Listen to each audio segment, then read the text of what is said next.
I'm Art Holliday. The Parts That Stay is the new book by first time authors Jenna Clark and Arjun Kumar. It's the story of a girl dad and his girl. Jenna writes about her father, the late Jon Clark, husband, father, principal at Webster Groves High School for 15 years. Jenna, Arjun, good morning. Thank you. Thank you so much for doing this and agreeing to be here. It's a full circle moment for My sure. pleasure, no doubt. So let's start with the title of the book, This Parts That Stay. Mhm. What does that mean? So my dad, he had brain cancer for almost 20 years. He got diagnosed when I was 2 years old. And so the way cancer works, especially in the brain, every single day he would wake up and I would lose a part of my dad.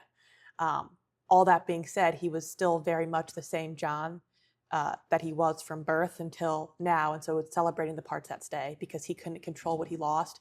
There were some days he couldn't say my name, but there was so much of him that stayed. And that's what the celebration is. So, talk about your decision to write about your dad. Mhm. How did that evolve, and how did you ultimately convince him? Because it probably wasn't easy. Right, right. I love talking about my dad, and I would go to school and I would tell all my friends all these stories, and they would want to hear about the legendary Jon Clark that they didn't even know because he just did some silly things, and his whole story was incredible. And so one day my friends were like, "You should just write a book about him," and I was laughing. I was like, "Oh, maybe I should." So then that was the last semester at Maryville. So around May of 2025, I come home for a weekend and I go, "Dad, I think I'm going to write a book." And he was like, "Okay, go for it." He knows that I'm very much just math oriented. So writing, never my strong suit.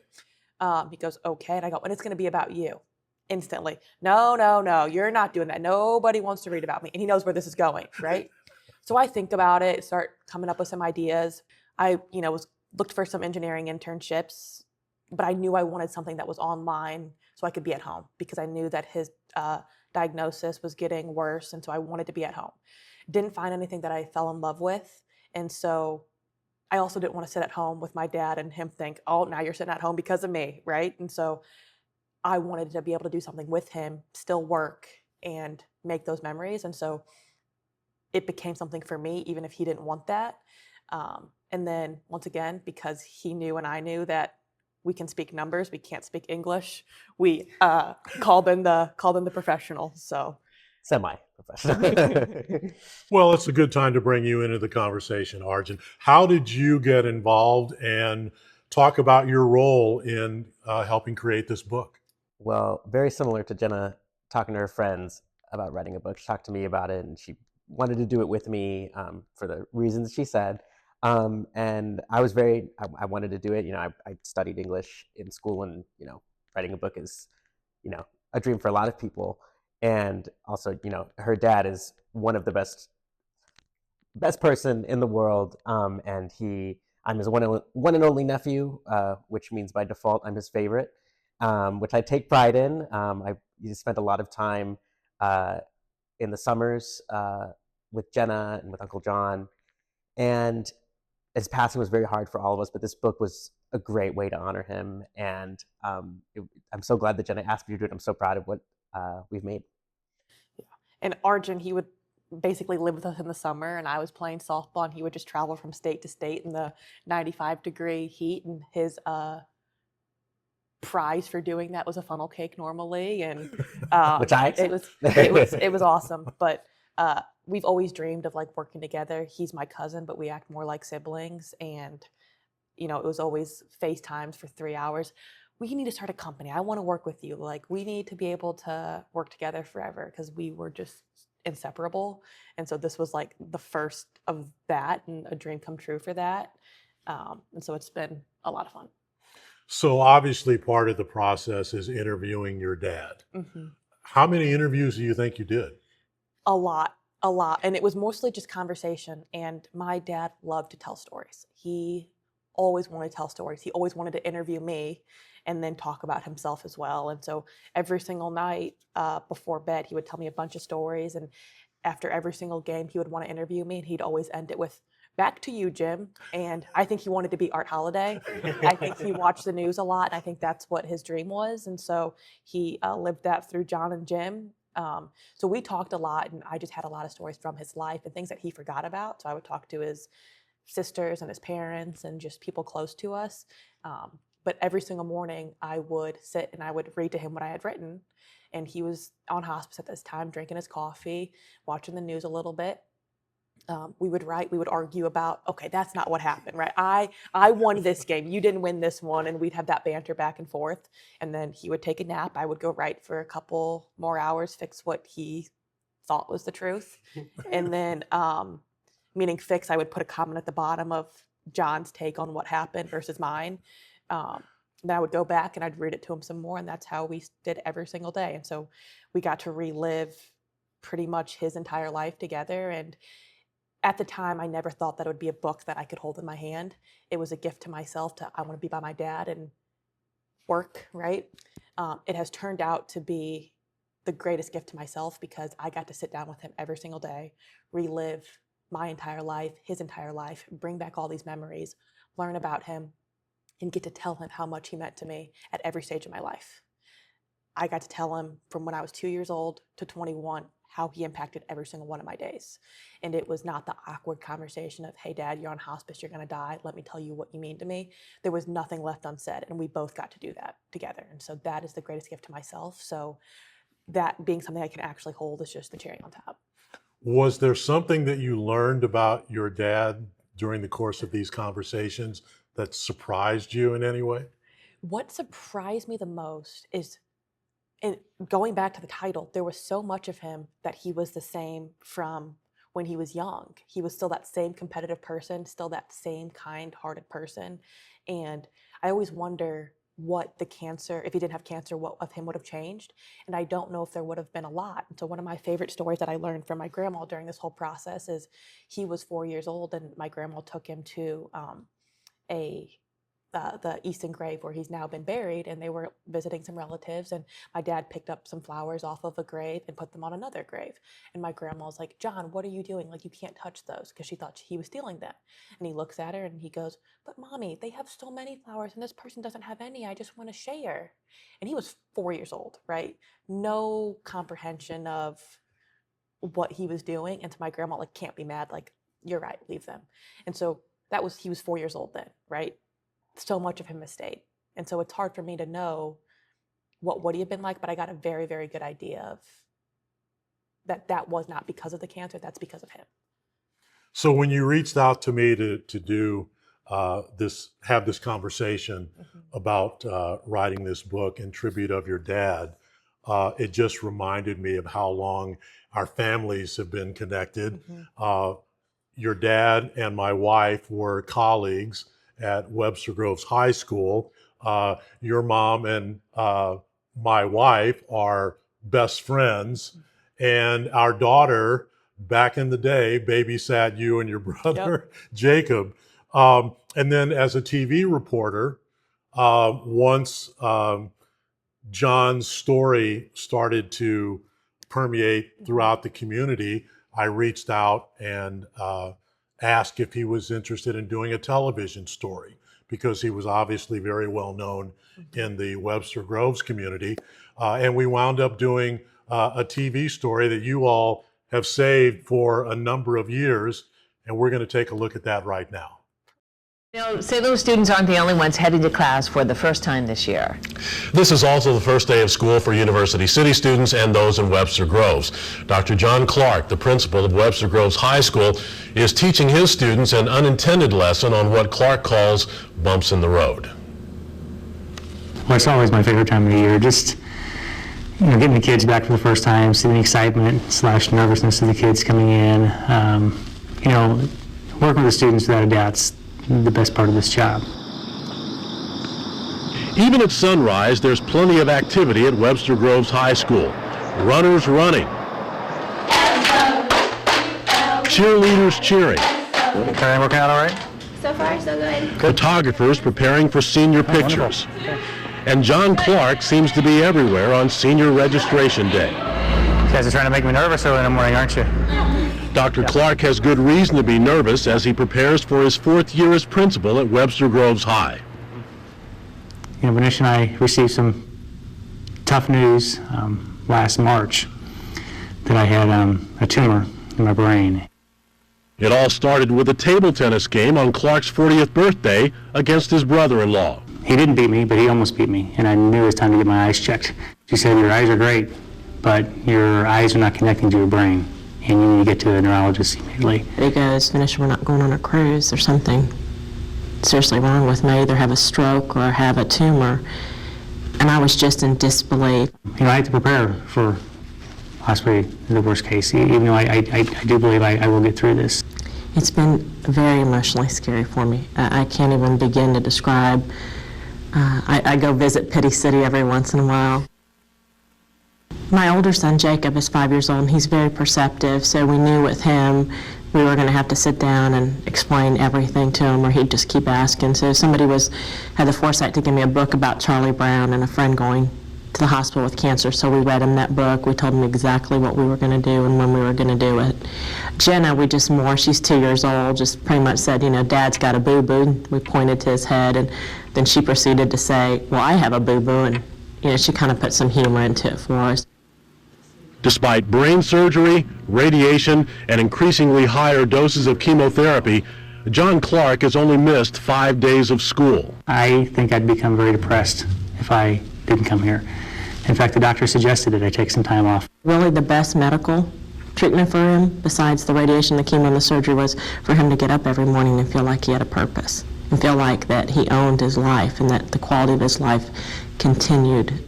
These are uncertain times for the Clark family, but Venetia and Jon say the support they've received from the Webster Groves community has been overwhelming and has given them strength during adversity. It's going to teach me to be a nicer person or a better person next time I hear someone in a similar situation or going through tough times.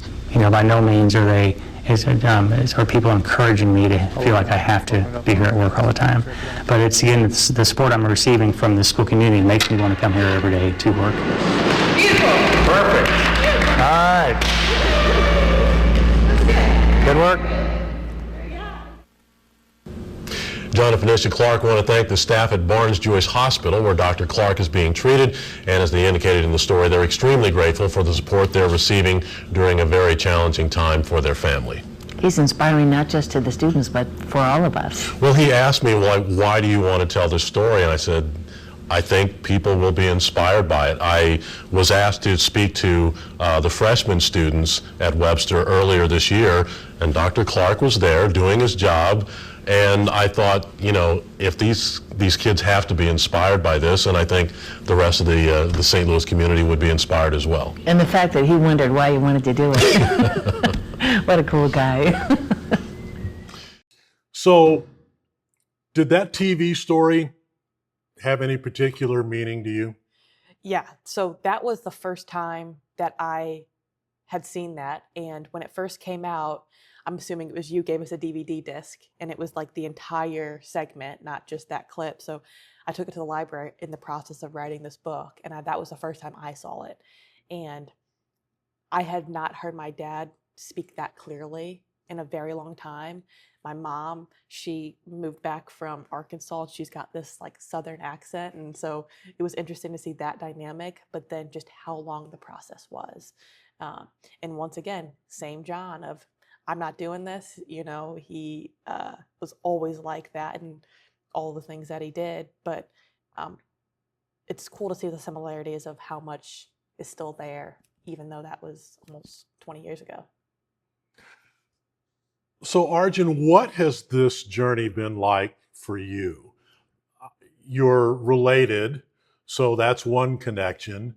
You're close with Jenna. Talk about your thoughts about what this has meant to you. Well, for one, it was just great to relive all of the memories that I didn't even remember I had until I read them in Jenna's work. And I got to relive all the fun. And I kind of talk about this in the foreword, but he's my Uncle Jon. He's always been my Uncle Jon, and he's always had cancer, and it's unfortunate. That's it's always going to be part of his story. But he never did I ever come there expecting anything less than fun, and come here to St. Louis, and because he was just a fun guy. I mean, it was always laughs. It was always there was always happiness around him. So although the cancer always hovers, I'm not always. He made it feel like that's not what we always had to think about. And writing this book was a great way for me to honor him, especially, it's been a really, really hard year for everyone. I mean, for Jenna's family, especially. But, he was the best uncle in the world. And writing this book, I got to flex some of my editing skills that, I learned at school. And it's, the first time. And working with Jenna, it was interesting working with a family member as well. Trying to pry out certain information that I knew she had in there through, certain questions to really get at the root at, what do we want this book to be about? How can we best honor your dad? How can we best honor their relationship? And it was great. I had some of my best late night conversations. She visited me in Chicago and we edited for a whole weekend. And I'd make these great late night conversations about, a ton of things, but your dad specifically, and just how great it was growing up with you guys. And I'm so glad I got to edit it and work on this with you. And because I was 5 years old or 2 years old when I got diagnosed, my 2 and 5-year-old, those perceptions aren't always reality, right? And so that was something that he would really have to drag out of me of I know this is what you think, but what did you think then? What do you think now as an adult? And really trying to pry that out. And I was even myself, I don't know how much, I learned so much about myself within that book of what my actual thoughts and feelings were. And then also what he was saying is he would come stay with us, and it's no secret in the book either. Sports are a big part of my life and my brother's and my dad's, and he will tolerate sports, but we are, when you come to town, it's very much a board game family. And my dad at the time couldn't play board games because of his vision, and he couldn't, his brain would not allow him to play those games that we were playing. But he would watch us, and he would, take bets on who we thought was going to win. And he's a very, very, very good chess player, and can beat me in 3 moves. But you can. And I never played my Uncle John, so he'd always claim, well, you never beat me. As many times as I kick their butts, he's right. I never beat him. He's undefeated. He would go around telling everybody, yep, one of the best chess players in the state, never beat me. Factually true. Yeah, factually true. So at the time of this taping, we're just a few days after Father's Day, the first Father's Day without your father. Yep. What was that like? It was definitely a new experience. March 10th, which was a couple months before, would have been his 60th birthday. And so I think that kind of prepared us a little bit. To be honest, the book was never intended to come out this late. I thought it would honestly come out by the end of 2025. I really had no intention of including his death and after, but those parts ended up being my favorite parts. And so through us talking, we didn't want to put a product out there that we weren't proud of. And so we delayed it. And I was getting frustrated. And then we were looking at dates. Okay, when is it realistic? And the date that we chose happened to be Father's Day. And that is another one. It's just a gift that keeps on giving. It being able to come out on Father's Day gave me and my family something to look forward to. And I received hundreds of messages on Father's Day about my dad, about the book, but it became a positive aspect of we're going to continue to celebrate him as well as the accomplishments that we worked on, because over half that book we did together every single morning while he was, still able to talk and communicate and laugh. And so it all truly worked out. And so Father's Day was definitely mixed emotions between the excitement of the book, the excitement of getting to share his story on a day that had so much emotion for us already. Well, one of the things about your dad's story is that for many years he defied the medical prognosis. He wasn't supposed to live as long as he did. So after spending so much time writing and rewriting and thinking and reflecting, what do you make of your father's longtime battle with the diagnosis that ultimately took him away? Right. I looking back as like an adult now, it's just absolutely incredible. And I like to make it known to people that, you know, he had cancer for over 7,000 days. It's over 19 years. He had the positive attitude. He had, you know, the aspirations to go full treatment all the time. That being said, you know, there are so many people that have that same mindset that don't have the same results. And he'd be the first to tell you his body responded to treatment very, very well. He did not have a lot of side effects, and it worked. Not everyone is that lucky, right? And so he wanted to take advantage of that every single day. He couldn't control if the chemo and the surgery worked, because there are people who are stronger than him who it just doesn't work out for, right? And so he also was well aware of that. I'm lucky and I'm going to take advantage of it, and I'm going to keep fighting as hard as I can. And I truly want to live for the things that are worth all of this. And, you know, even on his hardest of days, he would do that forever, because he had family, he had his career, he had all of the things that made him so happy. And so I don't like to, you know, talk about, oh yeah, my dad, he, you know, he fought cancer for 19 years, because it necessarily wasn't in his control, right? He got lucky and he knows that. How he responded is the part that is so important to him. He knew that that's what he was going to do, and he fully lived each day to the most. So if we're going to talk about Jon Clark, I guess at some point we got to bring up the Miami Dolphins. Absolutely. What- Fins up. So talk about your dad's love of the Dolphins. We don't know. Everyone always asks, because like you know, my entire closet, it feels like it's Miami Dolphins, and people always ask me, so like, were you from Miami? Nope, I'm from, you know, my dad's from the St. Joe, East Missouri. Closest team is the Chiefs. Family had season tickets to the Chiefs. So why the Dolphins? Did he go to college there? Nope. The Dolphins were just kind of good then. And he loved Dan Marino, but he always wants to make it known that he liked the Dolphins before Dan Marino. They joined the NFL around the same time that he was born, and so he bleeds aqua. And so, you know, I used to joke about this because of him, but you know, his favorite story to tell is they would cut his brain open and they would come out and they would be all concerned, like, we've never seen this before. Like, your blood is aqua. Because he just bleeds aqua.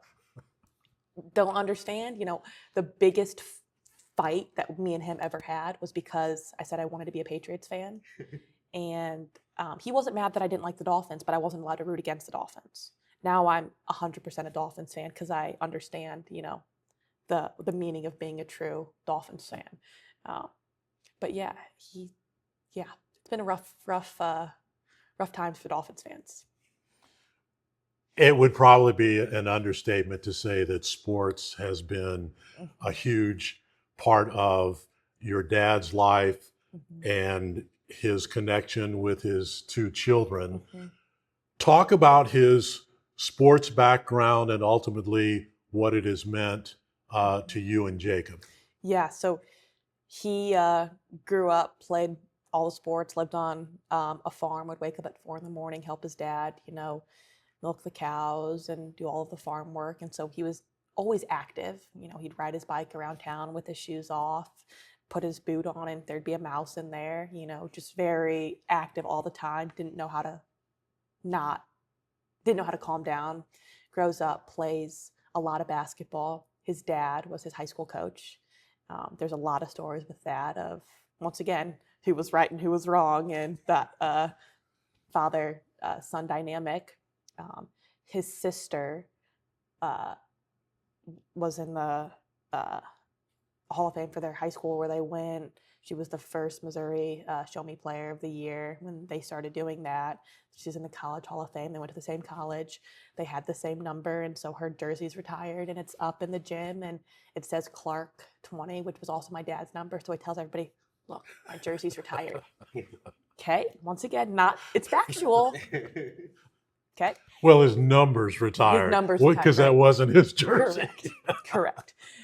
So they, you know, his family was always sports, and his oldest sister played a lot of sports, and then also grew that passion, even though she didn't play in high school and college.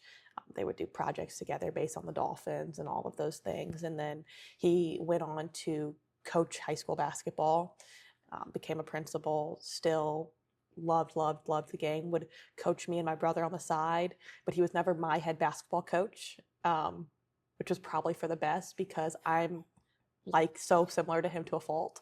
But he did coach my brother. And then now my brother is a head high school baseball coach, and I was an assistant basketball coach. And so it's just all we know. And it's that leadership too. And I think that's another thing that, really helped him just be involved with the students. This is what he was so proud of. And I'm guessing because of your current connection to sports and coaching, there probably aren't many days where you don't think about him, even though you're focused on your own teams and players and Right. and helping them get better. Right. And so I played college golf, and he was actually a high school golf coach as well. And for basketball, I've heard so much from him and Coach Stalkup and Coach Blossom and all these people who I grew around who are just very knowledgeable about the game.